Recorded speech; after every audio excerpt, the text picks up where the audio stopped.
ഈ ഗോൾവാൾക്കറിന്റെ പ്രത്യേകത എന്താണ്? ഗോൾവാൾക്കറാണ് ഏറ്റവും കൂടുതൽ കാലം RSSന്റെ സർസംഘചാലകായിരുന്ന ആള്, അതിന്റെ നേതാവായിരുന്ന ആൾ. അയാളാണ് RSSന്റെ അടിസ്ഥാന ഗ്രന്ഥം എന്നറിയപ്പെടുന്ന വിചാരധാര എഴുതിയത്. അതിന്റെ മലയാള പരിഭാഷ ഇപ്പോഴും വിപണിയിൽ കിട്ടും. അത് വായിക്കണമെന്നൊന്നും ഞാൻ ആരോടും പറയുന്നില്ല. പക്ഷെ വായിച്ചാൽ ആരായിരുന്നു ഗോൾവാൾക്കർ എന്നും എന്തായിരുന്നു RSS എന്നും മനസ്സിലാക്കാൻ പറ്റും. ഇന്ത്യയുടെ ഭീഷണിയെക്കുറിച്ച് അതിൽ ഗോൾവാൾക്കർ പറയുന്നുണ്ട്. പെട്ടെന്ന് കേൾക്കുമ്പോൾ തോന്നും അയൽ രാജ്യങ്ങളെ കുറിച്ചായിരിക്കും. അല്ല, ഇന്ത്യക്കകത്തുള്ള ഇന്ത്യയുടെ ഭീഷണി, ആഭ്യന്തര ഭീഷണി എന്നാണ് ആ ഭാഗത്തിന്റെ തലക്കെട്ട്.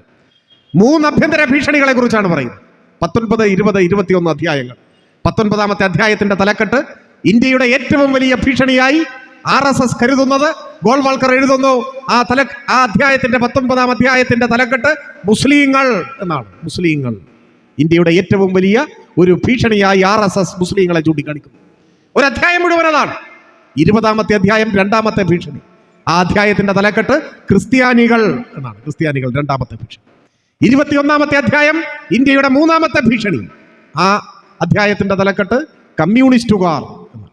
മുസ്ലിങ്ങളും ക്രിസ്ത്യാനികളും കമ്മ്യൂണിസ്റ്റുകാരും ഇന്ത്യയുടെ ഭീഷണിയാണെന്നും ഈ ഭീഷണി തുടച്ചു നീക്കേണ്ടതാണെന്നും പരസ്യമായി എഴുതി വെച്ച് ആഹ്വാനം ചെയ്ത ഇന്ത്യ കണ്ട എക്കാലത്തെയും ഏറ്റവും വലിയ വർഗീയവാദി MS ഗോൾവാൾക്കർ.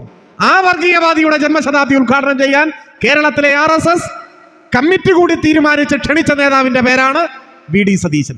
ആ ക്ഷണം കേട്ട ഉടനെ ഇരുകൈയും നീട്ടി ക്ഷണം സ്വീകരിച്ച് ചില്ലിട്ട ഗോൾവാൾക്കറിന്റെ ചിത്രത്തിന്റെ മുന്നിൽ താണു വണങ്ങി വിളക്ക് കൊളുത്തി ഉദ്ഘാടനം നിർവഹിച്ച ആളാണ് കേരളത്തിന്റെ പ്രതിപക്ഷ നേതാവ്. എന്തു പറഞ്ഞാണ് ന്യായീകരിക്കാൻ കഴിയുക? RSSന് കൊടുക്കുന്ന ഈ പിന്തുണയെ എന്ത് പറഞ്ഞ് ന്യായീകരിക്കാനാവും? പലരും ന്യായീകരിക്കുന്നത് വളരെ വിചിത്രമാണ്. ഇപ്പൊ ചർച്ച ചെയ്യപ്പെട്ടുകൊണ്ടിരിക്കുന്ന ഒരു മാധ്യമ പ്രവർത്തക ന്യായീകരിക്കുന്നത് കേട്ടു ഞാൻ.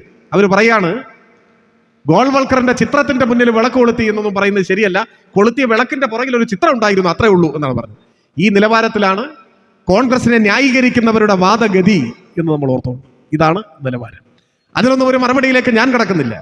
പറഞ്ഞു വന്നത്, ഒരു തെരഞ്ഞെടുപ്പ് ജയിക്കാൻ ഇത്തരത്തിലുള്ള കൊടിയ വർഗീയവാദികളുമായി കൂട്ടുചേരുന്നു. ഈ കൊല്ലത്തെ പ്രത്യേകത ഇത് ഏകപക്ഷീയമല്ല.